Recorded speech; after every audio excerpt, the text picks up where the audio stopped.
মাথায় রাখবেন যে আপনার গরিব হওয়া যদি আপনাকে আপনার রবের কাছে নিয়ে যায়, আপনার জন্য গরিব হওয়াই উত্তম। আপনার বড়লোক হওয়া, ধনী হওয়া যদি আপনাকে আপনার রবের কাছে নিয়ে যায়, আপনার জন্য ধনী হওয়াই উত্তম।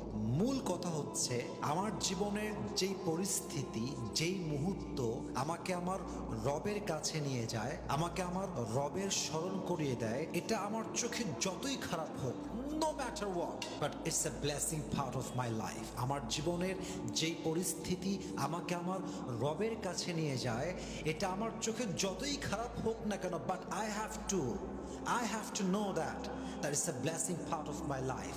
এটাকে আমার জীবনে রহমত হিসেবে পাঠিয়েছে একজন। বলেন সবাই, তিনি কে?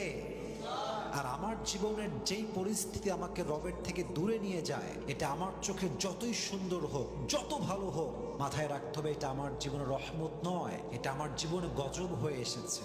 শেষ কথা এটাই, আল্লাহ মিলা তো সব কুছ মিলা, আল্লাহ না মিলা তো কুছ ভি না মিলা। যে আল্লাহকে পেয়েছে সে সব পেয়েছে, যে আল্লাহকে পায় নাই সে আসলে কিছুই অর্জন করতে পারে নাই। মাওলানা তারিক জামিল বলেন, जिससे अल्लाह मिला और दुनिया में उससे कुछ भी ना मिला फिर भी उससे सब कुछ मिला, और जिससे अल्लाह ना मिला और दुनिया में उससे सब कुछ मिल गया फिर भी उसे कुछ भी ना मिला। যে আল্লাহকে পেল আর দুনিয়ার কিছুই সে পেল না, তবুও সে সব পেল। আর যে আল্লাহকে পেল না আর দুনিয়ার সে সব কিছুই পেল, তবুও সে কিছুই অর্জন করতে পারলো না। ঠিক কিনা বলেন?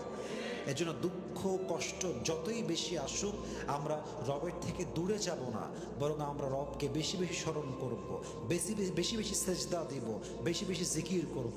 আল্লাহ আমাদের সবাইকে সে তৌফিক দান করুক। পরে সবাই আমিন।